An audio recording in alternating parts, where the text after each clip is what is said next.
About 2 years ago, which is if you are watching, if you asked me what I asked Yeshua right now, was how long ago we were working on this.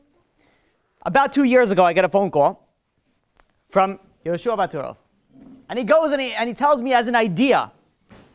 His idea is that he is going to go and he's going to write a book on short stories. And I said, that's amazing, that's awesome. As anybody that goes and gives you an idea, you have to give a good encouragement.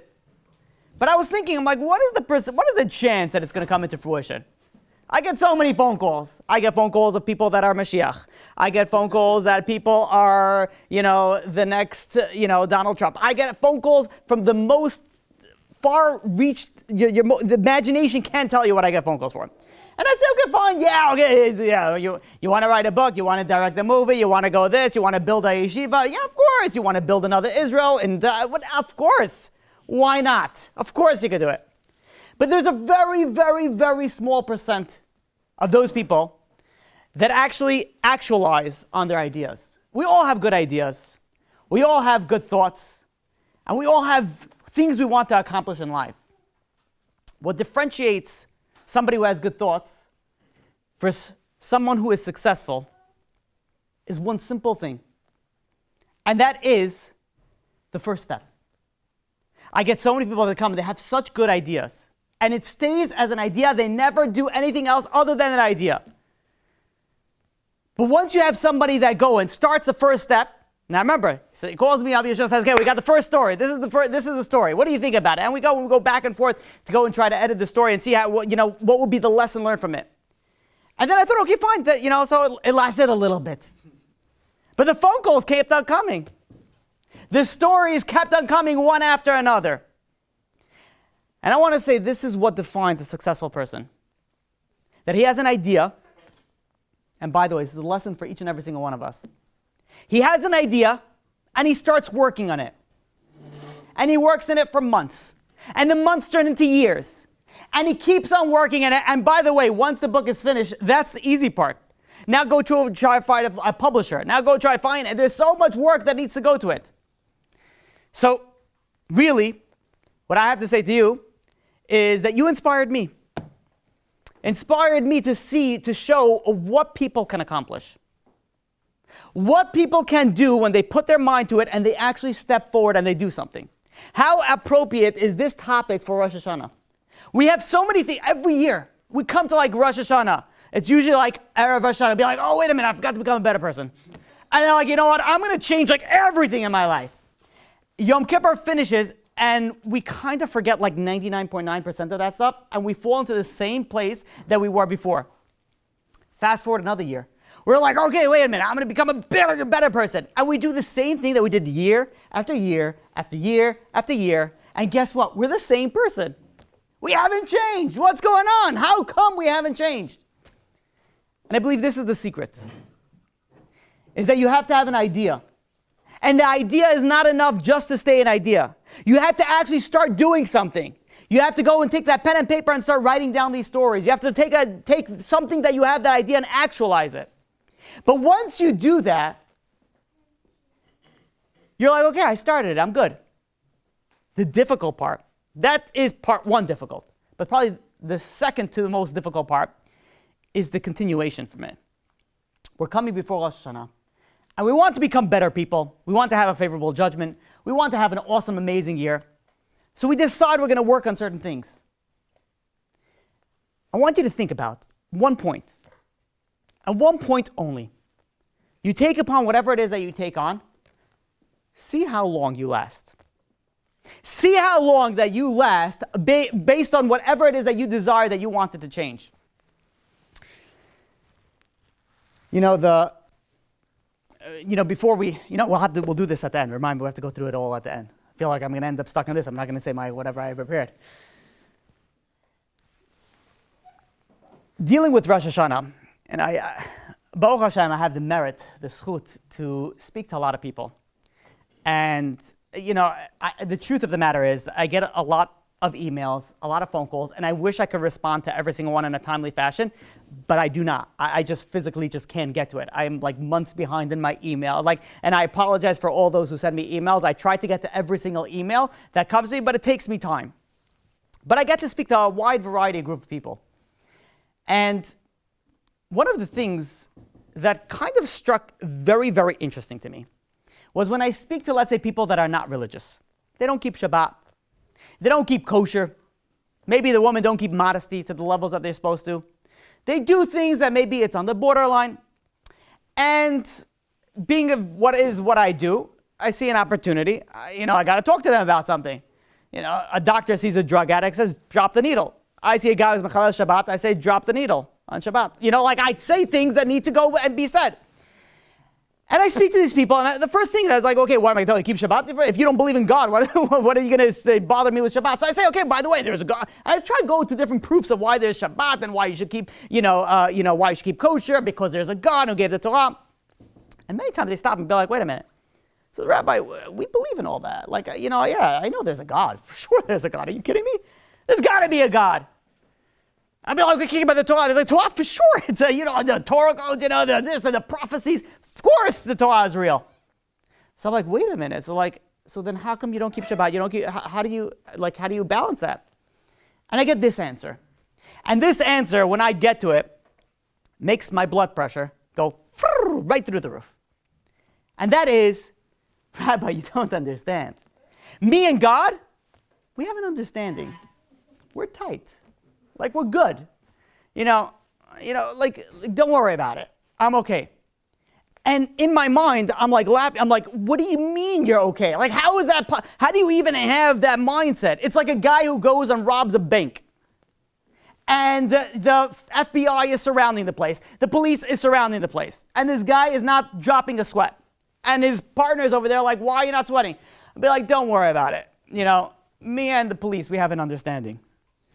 Now, if you're from the mafia, then fine. All right. But other than that, there's no understanding. If you're robbing the bank and you're with money in your hands and gun in your pocket, you're going to go to jail. There's no question that. So how can it be that somebody could go and say, yeah, me and God have an understanding? And it always baffled me. I never understood it. Or bothered me. Until I started doing a little introspection. I was like, wait a minute. Am I any different? Are we any different? So we see the extreme cases. The extreme cases of people who don't keep anything and they say that statement. But look at each and every single one of us. Think about this thought for a second. We're coming to Rosh Hashana. We're coming to Yom Kippur. Are you scared? Be like, no, I had a pretty good year. Went to a few lectures, sponsored a few lectures, paid for a few books in the Sfarim in the, shul, made a few brachot. Kept all the Shabbatot. I did kept kosher, everything. I learned even, once or twice a week. It was a good year. I was good. So we feel like, we're in a solid state. We're in a good state. And be like, wait a minute, did you do everything that you need to? How are we any better? Well, okay, let me be careful how I say that. But in essence, how are we any better than somebody that says, you know what, I didn't keep Shabbat, I didn't keep kosher, but I'm good. And we say, okay, I kept Shabbat, I kept kosher, but I did 4 or 5% of the mitzvah. I'm good. So all we have is just a little bit more than the guy before. But you know what? The guy above us, the guy who goes and let's say is learning kollel all day, he's supporting orphans and his wife is cooking for the yeshiva and who knows what mitzvah they're doing. And he's looking at us and be like, wait a minute, how are you so comfortable? How are you so not nervous for Rosh Hashanah Yom Kippur? Then you take the Rosh Yeshiva. The Rosh Kollel over there looks at this guy and be like, how are you? Every time, whenever we look at it, for us, we think we're okay. But when we look to somebody to the left, be like, how are you comfortable? How are you not nervous? Imagine somebody goes to a doctor. And the doctor goes, runs some tests, and the doctor goes and tells him, listen, 98% chance you're okay. But there's a 2% chance we got to run some extra tests. This guy is not sleeping that night. He's not sleeping until he gets the results back. And the question is, but why? It's a 2% chance that maybe you're going to have something. So why are you so nervous? And when we think about it, let's say we had an awesome, amazing year. But maybe there's a 2% chance that we should be nervous about before Rosh Hashanah. Says Reb Shimshon Pincus, nowadays, it's very rare that you find something called Emas Hadin, fear of judgment. We're coming to Rosh Hashanah. How many people are scared? How many people will be like, wait a minute, what's going to be this year? As Yeshua was saying, that there's people that even our age and younger that weren't even here. They didn't make it this past year. So how are we not scared? How don't we wake up and be like, wait a minute. I want to share with you a little thought process. A few months ago, I was cleaning my backyard. And when I'm doing my, let's call it chores, housework, or whatever it is, I do it with my physical body, but my mind is elsewhere. Like, I'm in my own thoughts. It's always, ever since I was younger. Like, I'm doing something, but like, I'm always in my own thoughts. So I'm doing over there, I'm cleaning up over there, I'm in my own thoughts. And all of a sudden, I see something zip by me on the side. Now, the first thing that I do is my heart decides to be like, stop, what just happened? And it's like, and I look around, all of a sudden I'm super focused. And I start looking, and I notice I see a snake. The snake was about 5 feet long, about yay thick. Now, I'm a Brooklyn boy. I've seen snakes before, but they were slightly larger than a worm. And I'm like, that snake, I can handle it, no problem. But then I see this 5-foot snake, and I'm like, I don't know what to do. Like, I don't even know what's going on. Like, what am I supposed to do with this? Like, it's going in my backyard, my kids play out there, like, what should I do? So I take a picture of it, I send it to my neighbor. And he's like, yeah, no problem, just catch it, kill it, whatever, grab it by its head. I'm supposed to, I don't know, I'm a snake whisperer. Okay, fine, grab it by its head. All right, I have the flute, I'm going to start playing this musical thing, and it's going to start dancing for me. Like, okay, I grab it by, fine, let me try to see what I could do. And I call my wife, I'm like, get me a shovel, get me something, like, I don't know how to get close to this.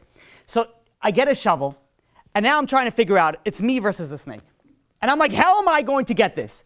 And so I'm trying to think, okay, like, the head is where you have to go to try to trap the head. So I'm trying to trap the head with this shovel.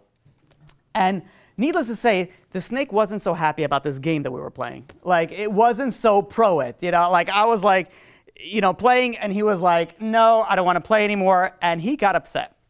Now, when did I notice that he got upset? Is that he stopped running away, because we were running around, right? We were chasing it. All of a sudden, he stops running away, and he does this thing where he turns around in a little circle, and his head comes up like that. And he stares at me, as sort of to speak like, you want to go? Let's go. And I'm like, I don't want to go anymore. I don't want to go. I don't want to do this. But I'm like stuck over there. I'm the man of the house. I got to take care of the snake. So I inch a little forward. And all of a sudden, the snake does something that makes me run the other way. It takes his tail, and it starts moving it back and forth, like rattling it. I'm like, nope. Shovel down. I'm out of here. I'm like, I don't know what I'm dealing with over here. Meanwhile, I haven't checked my phone. I check my phone, and my phone, my neighbor goes and messages me back. He's like, I send it to a friend of mine who is an exterminator. Do not touch this snake. The snake bites. So I'm like, oh my gosh, thank you for telling me that. I'm like, what am I supposed to do now? It was Sunday evening. I start calling, these exterminators to try to do it. They'll be like, listen, we can't come tonight. We could probably come tomorrow. I said, can you tell me what this is? I sent him a picture of the snake. And he goes and he says, this is called a black racer snake. It's not poisonous, but it will bite you. I said, when can you come? And he's like, tomorrow, but there's a chance that he won't be there tomorrow. So I was like, what am I going to do? It was Sunday afternoon. I'm not going to be able to sleep with that. And I run to Home Depot. Home Depot is a 20-minute drive. I go there to Home Depot. I start asking him, do you have something that gets rid of snakes? Nobody knows what I'm talking about. Like, why would we even carry that? Finally, they sent me to Lowe's, whatever it was. I ended up finding something called Snake Away. This share is brought to you by the book and Snake Away. And I take this spray and I bring it back to my house. Now I have to figure out, okay, is the snake going to be there anymore? And I start looking around the area where it was, and I saw it was still there. The chutzpah, this guy still stayed. He's like, yeah, this is my territory now. And I take this thing and I start spraying it. So needless to say, if the snake wasn't happy before, he is not happy right now. It was a full wage battle. I was spraying it with a hose that went literally 10 feet, and then I ran. And then I sprayed, and I ran. And I sprayed, and I ran. It was something. And then it just snuck under some sort of tarp, and I'm like, I'm done. I told my kids, you're not playing outside for the next 2 weeks. I'm done over here. And that's how it was. They didn't go outside. I ended up getting a little piece of the snake's tail. And I felt so bad because tzava l'chayim, but I couldn't do anything. The reason why I'm telling you this is that all of a sudden when I had this story, the fear of snakes became a little bit more personal to me. Now imagine somebody would come and tell you, there's a snake in your house. But I can't find it. Like I'm pretty sure I saw it go in. It's a 5-foot black racer snake. He was going somewhere in the house. But we searched the house and we can't find it. What would you do? Pack your bags and you move out. There's nothing else. That's it. The snake owns the house now. That's as far as it probably goes. By the way, people have a fear. I'm not sure if I should say this because some people will have a fear after I say this, but some people have a fear of going to the bathroom. And let your imagination figure out why in relation to a snake. They're scared because of what goes on. You can't see it over there. Now, I started thinking about, wait a minute. Imagine somebody comes and tells you there's a possibility of a snake in your house. Can you go to sleep? The snakes, they climb up the stairs. They climb up everything. They're like, no, it's very, very, I don't know how they did it in the olden days. This is something that mind boggles me. But yet somebody tells you, I think there's a snake in your house. Are you going to be nervous? I'll tell you I am. I'm for sure going to be nervous. Are you kidding me? There's a snake. Where is it? How we do? Is it poisonous? Is it going to bite? Where, we put traps? Where are we supposed to go? Guy says 2% chance there's a snake. Most probably not. You going to be scared? I would say so. So how is it? Comes Rosh Hashana. We could say there's maybe a little bit of more of a 2% chance that we should be scared. Maybe there's a 2% chance that maybe we should say, you know what? Let's do something different this year. But how is it that we don't? And how is it that we don't have this fear? There's a Gemara in Brachot, page Chaf Ches Amud Beis, 28b. And in there brings the story of Rabbi Yochanan ben Zakkai. Famous story. Rabbi Yochanan ben Zakkai was the Gadol Hador during the time of the destruction of the second Bet HaMikdash. And he was sick. And his students came to visit him. He saw his students and he started crying. And the students go to him and says, Rabbi, why are you crying? They go and they say, Ner Yisrael, you're the light, you're the candle of the Jewish nation. Amud HaYemani, you're the pillar, the main pillar. Patish HaChazak, you're the strong hammer. Why are you crying? You're such a Gadol Hador, you're such a tzaddik. Why are you crying? Why are you scared? So he goes and he says that if I would be going in front of a king who's of human blood, a human being, so if he gets angry at me, all right, anger is temporary. If he sends me to prison, it's also temporary. Even if he sentences me for death, it's also temporary. There's a next world. But says Rabbi Yochanan ben Zakkai, I'm going with Melech Malchei Amlachim HaKadosh Baruch Hu. I'm going in front of God, who if he gets angry at me, it's eternal anger. If he throws me into prison, it's an eternal prison. If he kills me, it's an eternal death, spiritually speaking. How am I not going to be scared? But the students go back and say, but Rabbi, you're the Gadol Hador, why are you so scared? And he goes and says, there's two paths in front of me. One leads to Gan Eden and one leads to Gehenom. One goes to heaven and one goes to the other place. Says the greatest rabbi of the generation. And I don't know where I'm going. The students were like, what? You don't know where you're going? What do you mean? You're the Ner Yisrael. You're the candle of the Jewish nation. You're the light. You shine light to the entire Jewish nation. You're the main pillar. If there's a building and there's one supporting pillar, that's you. You support the entire Klal Yisrael. You're Patish HaChazak. You're that strong hammer. You protect Klal Yisrael. He says, what do you mean that you are scared? You're the greatest rabbi of the generation. And you're talking about the generation that was almost 2,000 years ago. The level of this rabbi. And by the way, his students weren't just simple students. They were also Chazal. They were also rabbis. So Reb Shimshon Pincus goes and explains. And he says that Rabbi Yochanan ben Zakkai had an opportunity. And the opportunity was presented to him by the Roman general Vespasian, who later became the king, the emperor. And the Roman general went and said, we're not going to go through the whole story. He gave him an opportunity and said, listen, whatever you ask, that's what I'll do. Give, sort of like a magic genie. You have any wishes, and I'll fulfill it. So he went and he said, yeah, save Yavne, save the sages in Yavne. Go and heal Rav Tzadok. Go and save the lineage of Rabbi Gamliel. He asked for these three things. But other rabbis were like, wait a minute. Why didn't he ask to save the Bet HaMikdash? Vespasian's son Titus went and destroyed the Bet HaMikdash. Why didn't he ask the Roman general to spare the Bet HaMikdash? Maybe he could have spared it. Says Rabbi Yochanan ben Zakkai, says, maybe I made a mistake, so to speak.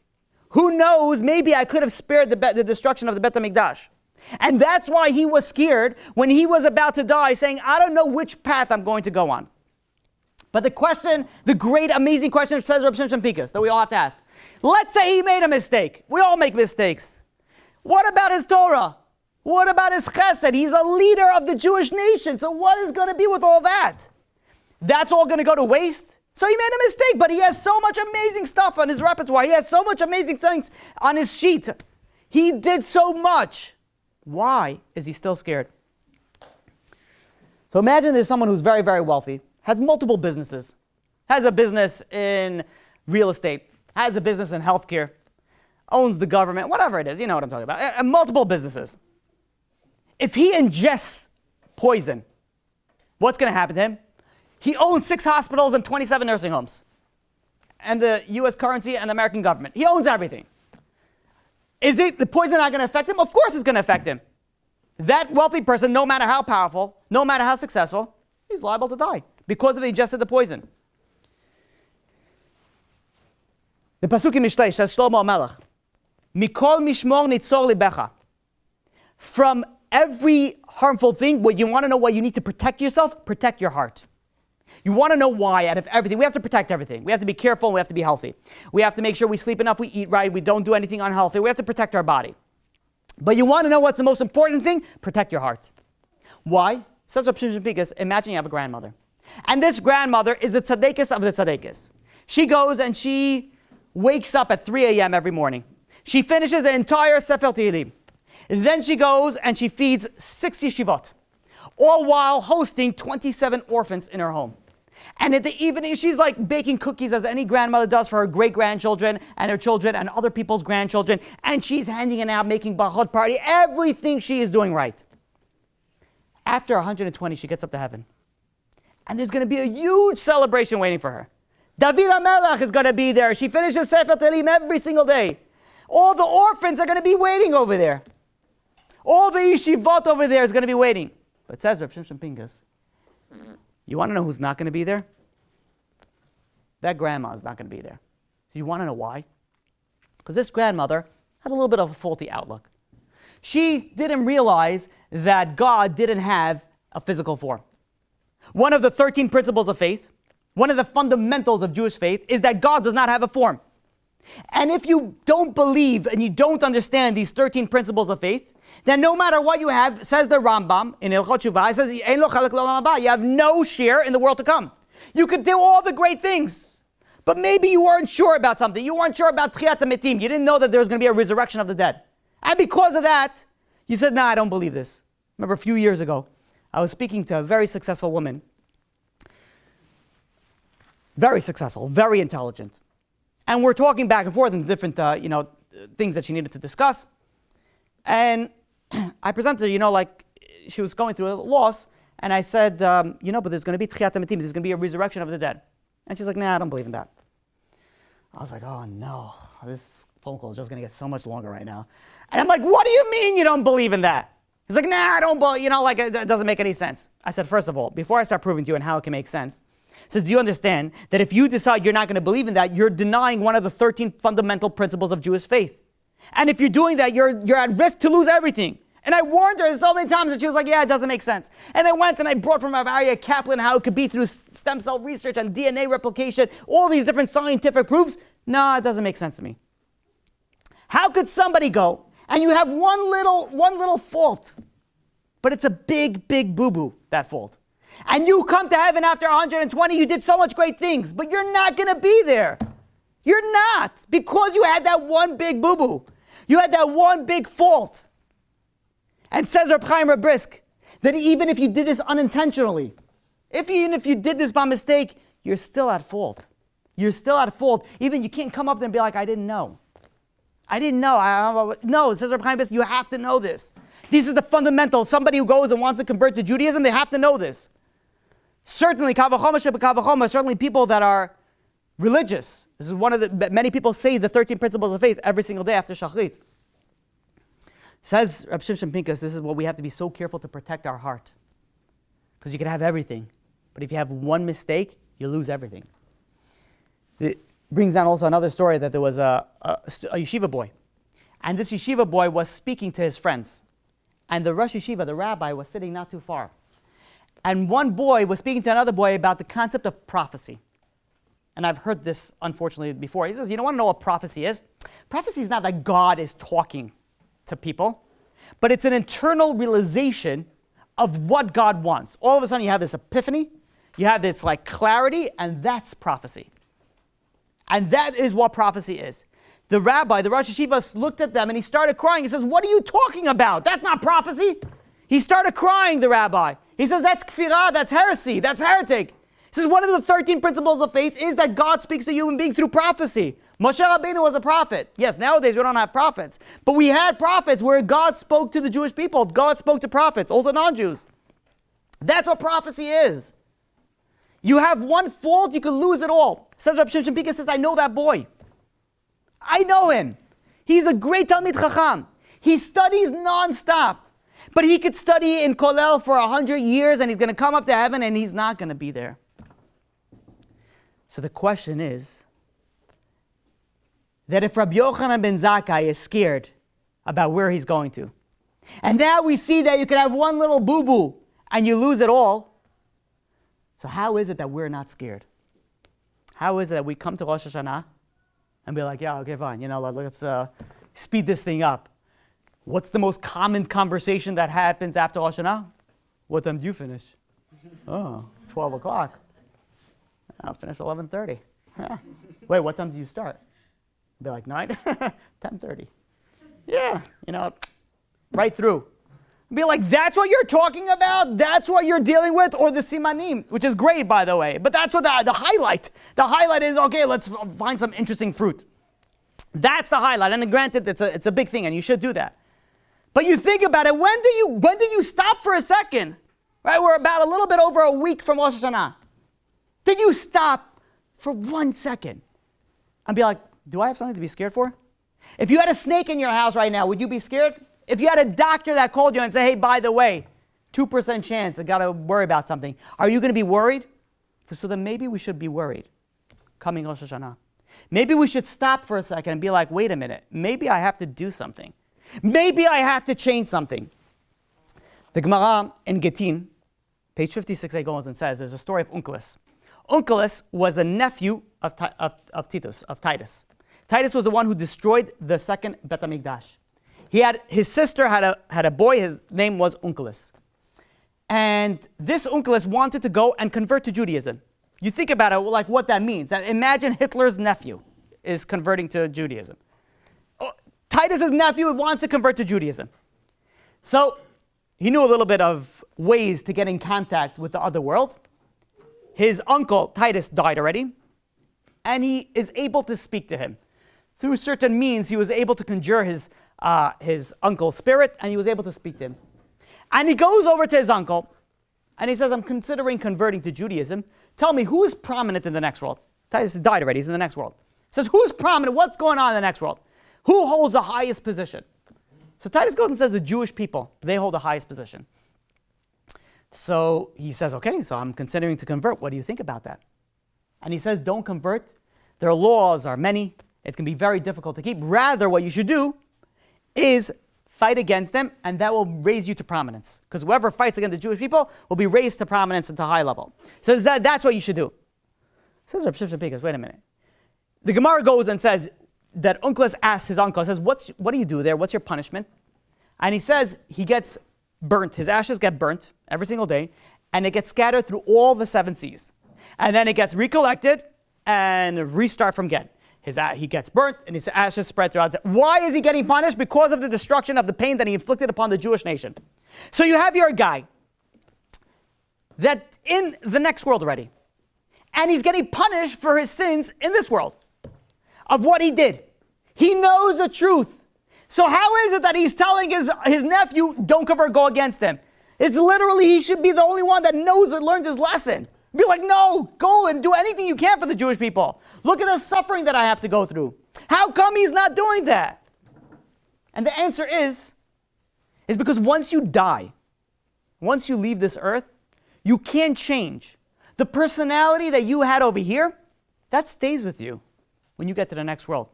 You can't decide to change. Titus, it remained exactly the same. By the way, they also brought up Bilam, and they also brought up JC. They brought up all these people, and they had all different answers, but their personality didn't change. You can't, once you leave this world, you can't change. You are who you are. You can't all of a sudden be like, okay, I'm going to be a right. No. Wherever you left this world, that's where you're holding. That's how big your personality is.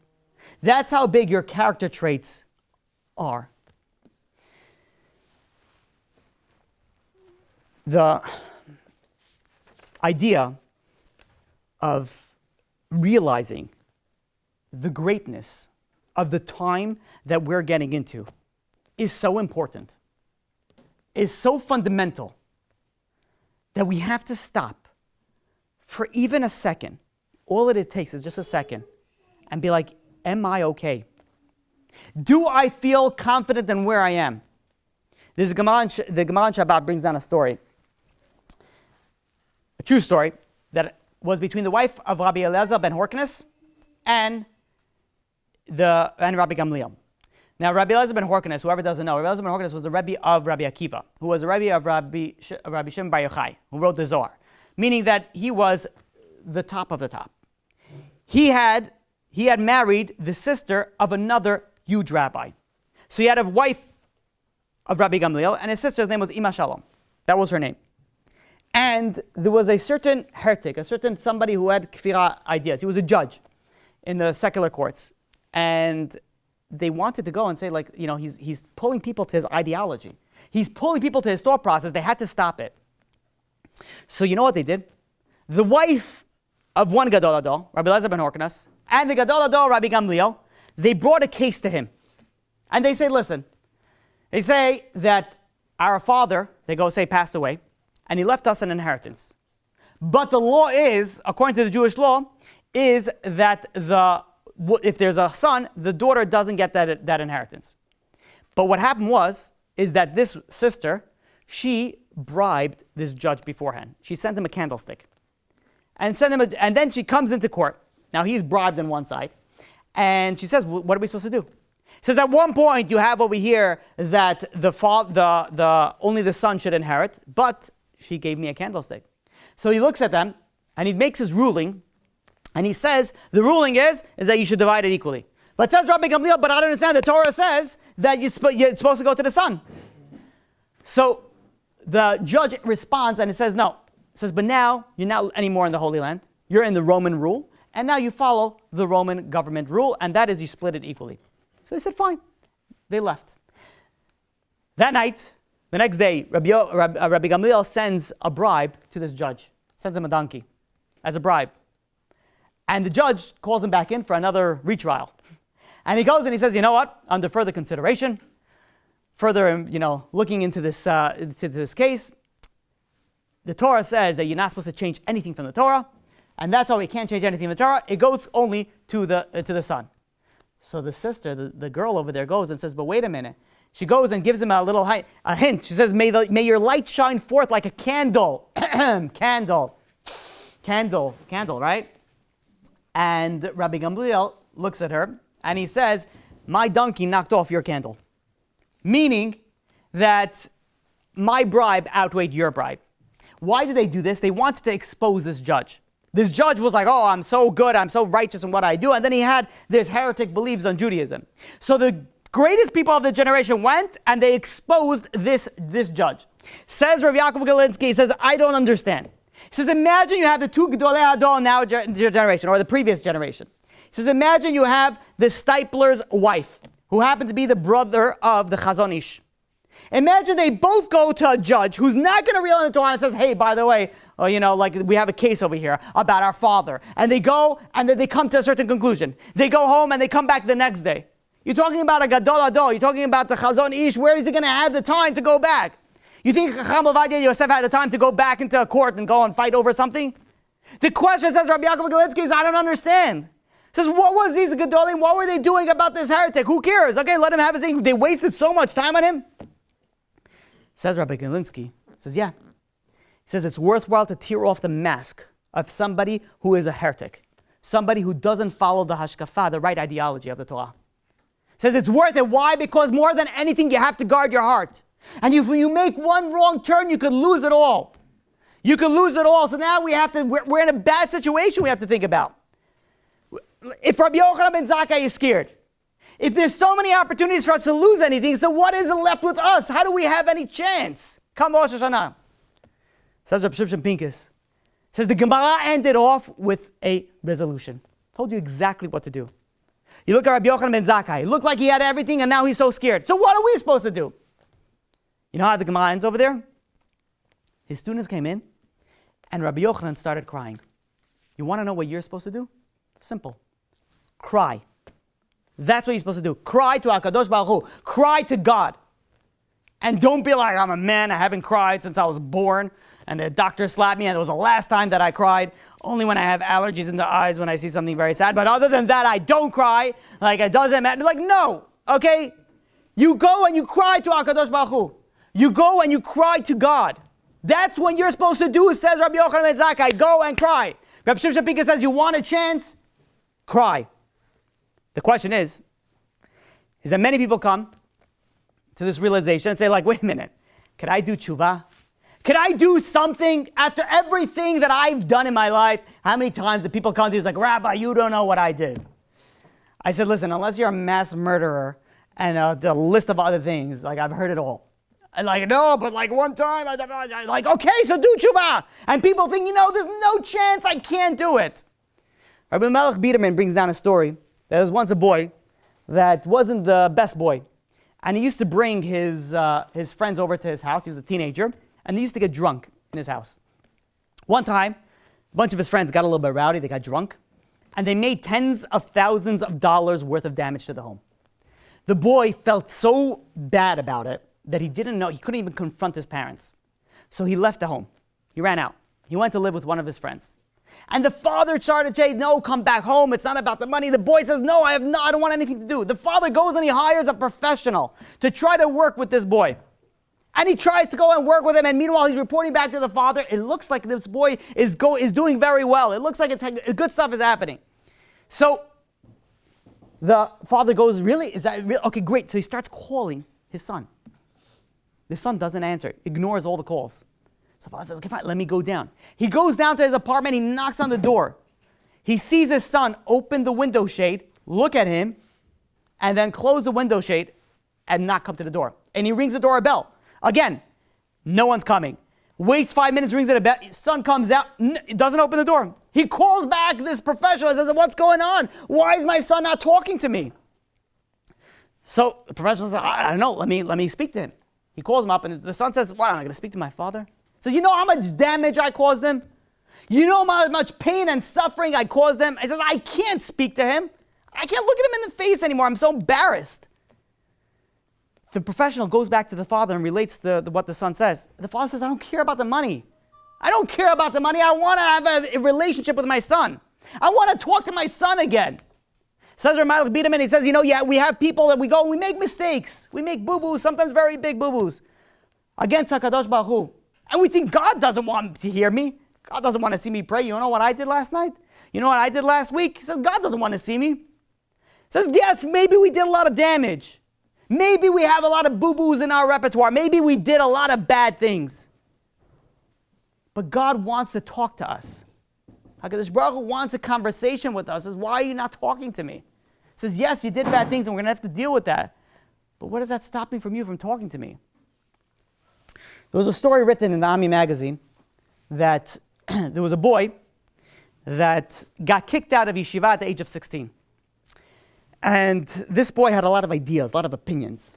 And he decided that he's going to open up a blog, like any healthy thing to do. He opens up a blog. And in it, he writes all his ideas, ideology. He writes all the problems with yeshiva. This is where you have people that, you want to know what's wrong with the yeshiva? I'm like, wait a minute, when was the last time you went to yeshiva? No, I'm in public, but I'll tell you what's wrong with the yeshiva. I'm like, okay, wait a minute. Like, when was the last time you actually stepped into it? Everybody has ideas and opinions. This guy goes and starts writing everything wrong with the yeshiva thing. And he starts convincing people, trying to get people out of the yeshiva. Don't go to yeshiva. Then he goes and he writes all his ideas about religion. Everything that has problems with the religion and why he'd go on and on and on. And in there he also puts in, I guess this was his therapy. In there he also speaks about his great aspirations, his great, lifelong goals, bucket list, so to speak. And one of them was that he wanted to go and he wanted to scuba dive in the Great Barrier Reef in Australia. That was one of his, lifelong goals. And he puts everything on his blog. Some time goes by, and he meets his rabbi from high school, a rabbi they had a good relationship with. And the rabbi says, he hasn't seen him in a long time. He doesn't look the same way that he looked, a short while back when he was in yeshiva. He says, why don't you come for pizza? And they start schmoozing, they start talking. And the rabbi goes to him and says, listen, he says, I know of a certain yeshiva in Eretz Yisrael in Israel. They'll be perfect. It's made for people like you. Made for people that had a problem with the yeshiva, like Akitel. Perfect place for you to go. And he says, nah, I'm not interested in that, rabbi. That lifestyle is not for me anymore. I have proof for it. I got a whole thing of my blog tells me why I shouldn't do exactly what I should do. So the rabbi didn't give up, and he says, okay. He goes over to him and he says, tell me, what's your aspirations? What is something that you want to do in your life? And he says, you want to know what I want to do? He says, I want to go and scuba dive in the Great Barrier Reef in Australia. So the rabbi goes to him and says, I'll make you a deal. And the deal is that if you go to yeshiva for 10 days, I will sponsor an all-paid trip to Australia for your scuba diving trip. And he's like, Rabbi, really? He's like, yeah. He said, you're not joking. Yeah, you're really going to do it? He's like, yeah, 100%. And he says, you got yourself a deal, Rabbi. And he says, fine. They book him a trip to Israel. He goes to Israel. The rabbi calls him 1 week after when he's in Israel. He's there for 7 days. The rabbi calls him up. And the rabbi calls him up and says, I want to book you that trip to Australia. Tell me what day you want to fly out. So the guy goes, surprisingly, and he goes and he says, listen, Rabbi, it's actually going kind of well over here. Like I'll do it, but I want to stay, just a little bit longer in yeshiva over here. The rabbi says, no problem.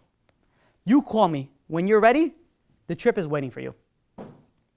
About 6 years go by, and he ends up excelling in yeshiva. He starts realizing that there's a yeshiva over here that things that he never even thought it could be possible. He had a wrong idea of a yeshiva. He all of a sudden saw the beauty of it, and he enjoyed it so much. He ended up going back to America, and he ended up going and learning in Beis Medrash Gavaya in Lakewood, BMG in Lakewood. And then it was time for him to find a match, to find a shidduch. So he calls a few shatchanim, they meet with him, and they start trying to set him up with a few girls. But as nowadays, what happens if you get set up with somebody, many people do, you Google the person, see what I can find out about him. All of a sudden, you're Sherlock Holmes, going over there, all right, let's hack into his system, let's see what he is. What pictures did he like, and all this other nonsense stuff. And they start doing a little research, and they see that he has a blog. And in the blog, he has pictures, videos, and all these things that he's not doing the greatest things. He's not saying the greatest things. And the problem was he knew about the blog, but he forgot his password. He forgot his username or password. And the bigger problem is the host that was hosting this blog went out of business. He had no one to call to. So every time he got read a shidduch, it got shut down. To the point that Shatchan calls him up and says, listen, it says, I can't be your Shatchan anymore. Nobody wants to go close to you with a 10-foot pole. And it looks bad on me that I'm representing you. You got to trade you to another Shatchan. I can't. I can't represent you anymore. So he calls over his rabbi, the rabbi that sent him to Israel. He says, Rabbi, what am I going to do? How am I ever going to get married? He says, I don't know what to do with this blog. I can't get it out. I can't get rid of it. And the rabbi says, just like God found you this yeshiva, God will find you this shidduch. Some time goes by and he gets set up with his friend from a girl from Farakwe. And he goes out on a few dates. And the entire time he's praying, God, please don't let them find my blog. Please don't let them find my blog. Some people pray for other things. He says, please don't let me find that blog. That's all he prayed about. And it came out really good. He really wanted to marry this girl. And he was so nervous that they're going to find the blog. They're going to find it. And it's going to be all ruined. Until all of a sudden, it came a few weeks later, and he proposed, and they got engaged. And he's like, come on, let's make this quick. Let's close the deal before they find it out. 6 weeks later, they get married on Lag BaOmer. They got married. The family of the girl was well-to-do, and they said they'll support them in learning in yeshiva as long as he wants. So they go to Eretz Yisrael, and he's sitting over there. His birthday was in the summer. His in-laws come to surprise him for the summer for his birthday. They take him out for dinner. Take him and their daughter, his wife, out for dinner. And in there, after they eat the dinner for dessert, it says, the father-in-law goes over to the son and it says, "Happy birthday," and he hands him an envelope. And he says, "What's in this envelope?" He opens it up and he sees it's an all-expense trip paid to the Great Barrier Reef in Australia. And he looks at the tickets and he looks at his father-in-law, changes a few colors, starts shaking. He's like, how do you... Waiter, water, please. Like, Dad, how did you know about this? And he says, "What do you mean? We read it in your blog." And he's like, "You knew about the blog?" He's like, "Yeah, of course. What do you think? We Googled you as soon as we found out." He says, "And you let me go." He said, "Listen, we did a little bit more research, and we found out that you changed. You did tshuva. We found out you made a full 180 degrees, so why shouldn't we give you a chance?" Many people, everybody has something that they're dealing with. Some skeletons in the closet. Baruch Hashem, we found your skeleton before you got married. And we went and we searched and you got over it. So it was fine. How many of us, we say, we have so many skeletons, God. How do you go when you want to speak? How am I going to go and I'm going to change? How am I going to speak to you? You want to know why? Because we have something called tshuva. We have the ability to go and change. But we have that ability only when we're in this world. That's when we have that ability to change. We don't always have that ability to change. So we're coming to Rosh Hashana. And we have to come into a realization that it is something to be scared for. You should be scared. It's not all lovey-dovey, everyone holding hands and singing. That's after prayers. Before, man, that's when you do tshuva. We got to go and step into Rosh Hashanah thinking, okay, what am I going to do different? We have a week and a day. So you know what happens? You go into a class and you hear something inspirational. And then you think about yeah, it's a great idea. This guy is screaming good stuff. We're going to change. But the second that you get into the car and the first guy cuts you off, we're like, that's it. I wish death upon him and his family and his great family. I can't believe he did this and I missed it. And I can't believe it. And you get home, you forget about everything. It's done. You heard something, a great idea, but I'm not going to change. How am I going to change? Yeah, 60 seconds ago I was going to change. What's going to make me go and stop from now until I go get home that I'm going to change? You want to know what's going to let you do that? The character trait of Yeshua Batul. If you learn from him, if you learn that you take something, you take an idea, and you don't just let it be an idea, you actualize it. You take it and put it into fruition. You go and you work on it, and you make it happen. Now, I'm not saying do something big, do something tiny, small, whatever it is that's on your level, but do something. Successful people capitalize on every opportunity. You're a businessman, you want to be successful, somebody comes up to you with a deal, you don't tell, okay, I'll think about it tomorrow, because a good deal is done yesterday. A good deal doesn't happen tomorrow.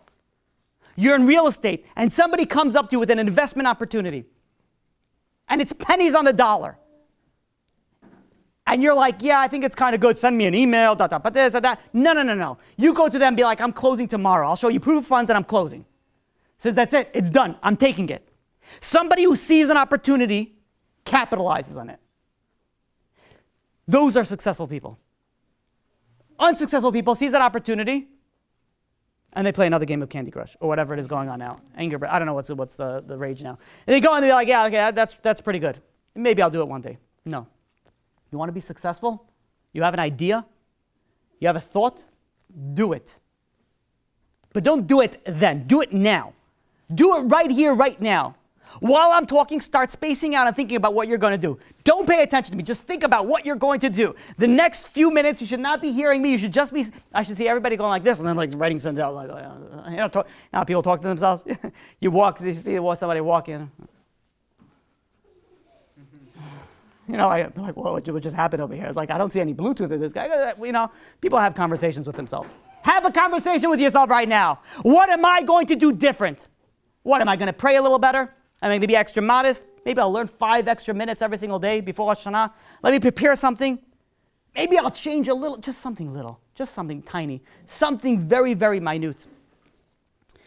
When you're coming with this idea, you think, okay, that's a lot of fear. It's a lot of scariness on it.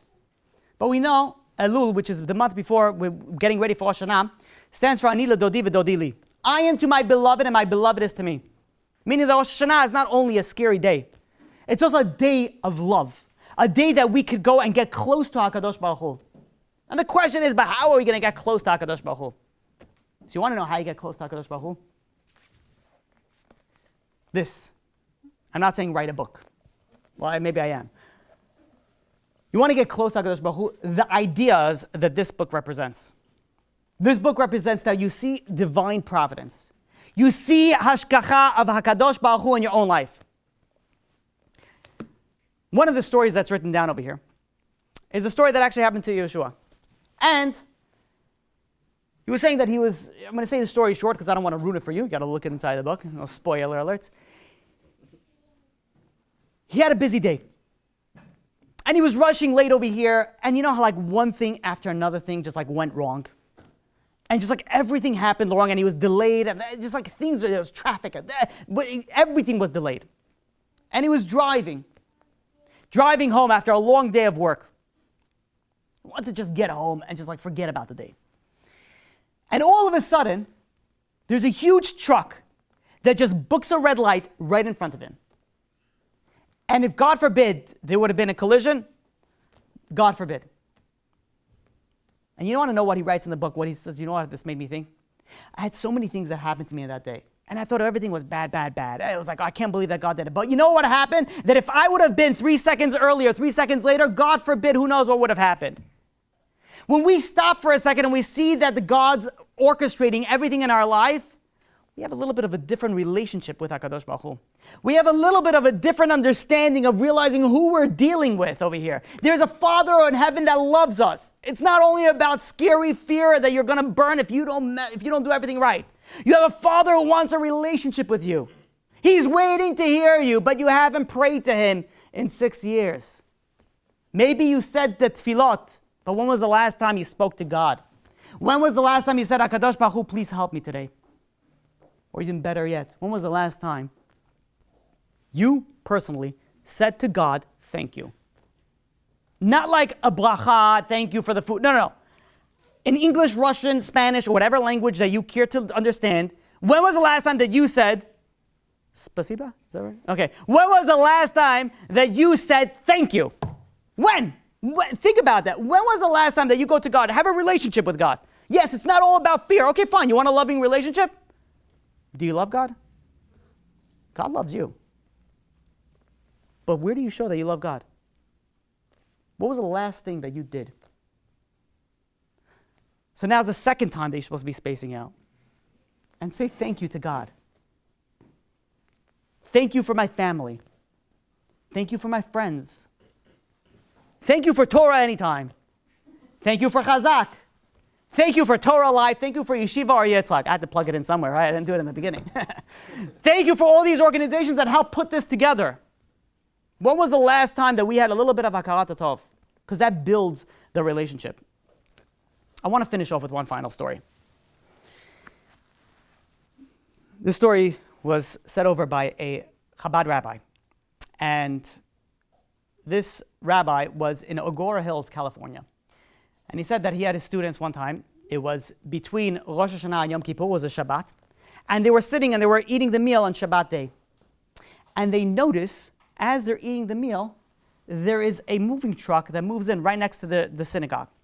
And in big blue letters, it says over there on the moving truck, nice Jewish boy moving truck.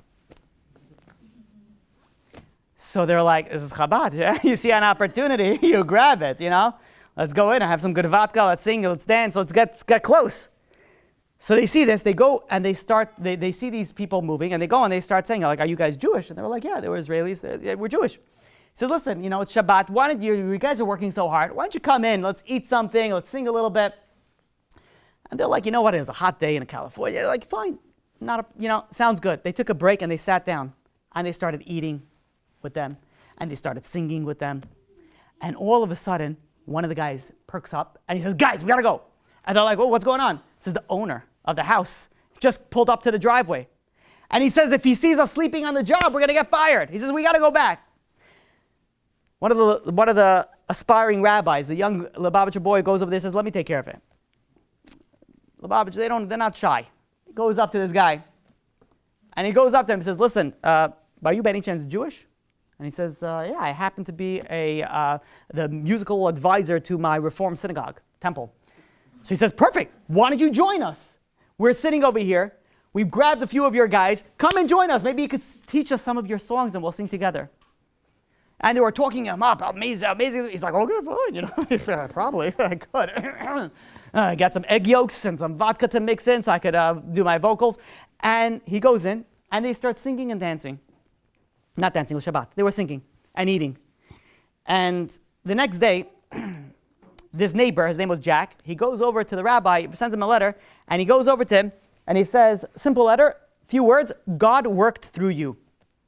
So the rabbi goes over to him, finds him, he says, that cryptic letter, what does that mean? So the neighbor, Jack, he goes and he says, I made this move out here, and I asked God to show me a sign that I made the right move. Show me, God, that I did the right move. And the second that I pulled into the driveway, one of your students came out and started singing with me, I felt like I made the right move. So I feel like God worked through you. So he was sitting right next to Chabad, shul, and he started coming to the lectures. One week, the rabbi is speaking about the topic of faith and suffering. And afterwards, Jack goes over to him and says, Rabbi, I need to tell you something. I need to tell you a story. And he says, a few years back, he says, I was married and had 3 kids. And 2 of the kids died in an accident, in a car accident.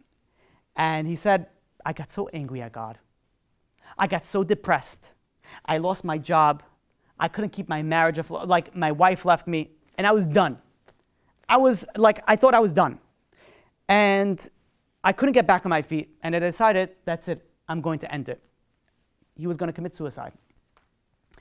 And he calls his ex-wife, and he had one daughter left, one little daughter. He said he calls over his ex-wife and says he wants to take out his daughter. He didn't tell her that he wants to say a final goodbye, but that's what he wanted. He wanted to take her out for one final time to say his goodbye before he takes his life. And he goes and he picks up his daughter and he takes her to Mountain Gate Plaza Shopping Center. And in there he was going to take her to watch a movie. And he's going and he's walking to the theater. And out in front of the theater, he sees a big menorah and a bunch of Chabad rabbis dancing in a circle. They see him, they grab him, and they bring him into the circle, and they start dancing in a circle together with him. And this Jack is going, and he's telling this rabbi, he says, you don't understand. Every circle that I went, I felt as if I was getting revived a little bit. I felt as if God was talking to me and saying, Jack, don't give up.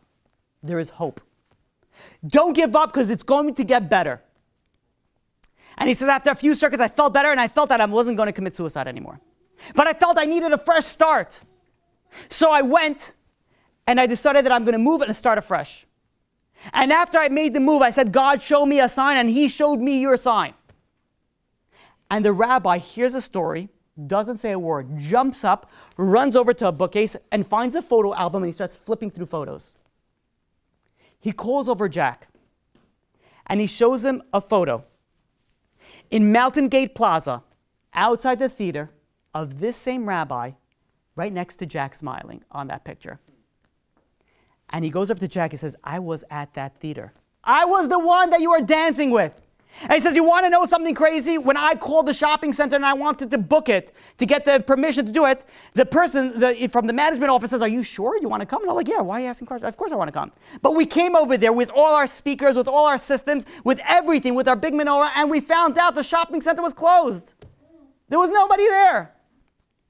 And I was like, what are we going to do? Says, okay, we saw the theater was still open, so we parked it in front of the theater. And you know what? It was the slowest day. Nobody showed up except for you and maybe one other person. And I thought it was a flop. I thought it was a waste of time. And all of a sudden I see that God sent me there to save your life. You want to know how you see the love of God? When you learn about these types of stories. You learn about stories and you see the hashgacha pratit, you see the divine providence. You see the divine hand in everything. And then how do you go and not say, thank you, Hashem? Forget about for me. Thank you, Hashem, for Jack. Like, how amazing is that? How do you not go and say, oh, I love you, God. Look at how amazing what you did. Everybody in our lives, every single person in our lives, we have moments that if we open our mind, we can see God is there and is manipulating it. It could be that he just prevented a car accident. And if you drive in Brooklyn, it for sure happened to every single one of us. I know it happened to me. You walk, you're spacing out, a car almost hits you. There's everything, Brooklyn, Queens, in the 5 boroughs. It's for sure happened. So how could you say you don't see God and you don't love God? So there's 2 things that I ask of you from tonight. Number 1 is stop for a second and think. We should be okay. But we shouldn't think that way. We should think, no, I have to do something different. Let me change something. And don't get into the car and forget about everything that we just spoke about. Don't get home and be like, just, news as usual and forget it. I'm not changing anything. Do something that's going to change. That's step 1. Step number 2. Realize, Ani ledodi v'dodi li. I am to my beloved and my beloved is to me. HaKadosh Baruch Hu, God Almighty, loves every single one of us. And no matter what we did in our life, and how far we're fallen, and how big of a boo-boos we may have done, spiritually speaking or physically speaking, there's always a way back of tshuva. And with that, bench everybody that we should have the most successful, amazing Rosh Hashanah. That God may inscribe us for a year, not only an amazing year, the best year that we've ever had. A year that we see Bezrat Hashem Mashiach b'mehera b'yameinu. A year that whoever needs a shidduch will have the shidduch. And a year whoever needs panasa will have panasa berevach b'shefa. And finally, a year that we will see unprecedented Jewish growth in each and every single one of us. Thank you very much. Yeah.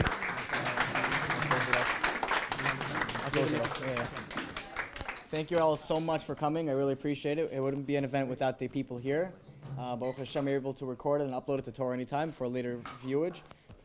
Stick around with us. We're going to do our Vita right now, right before we go. And thank you all so much for coming. Appreciate it. Have a good night.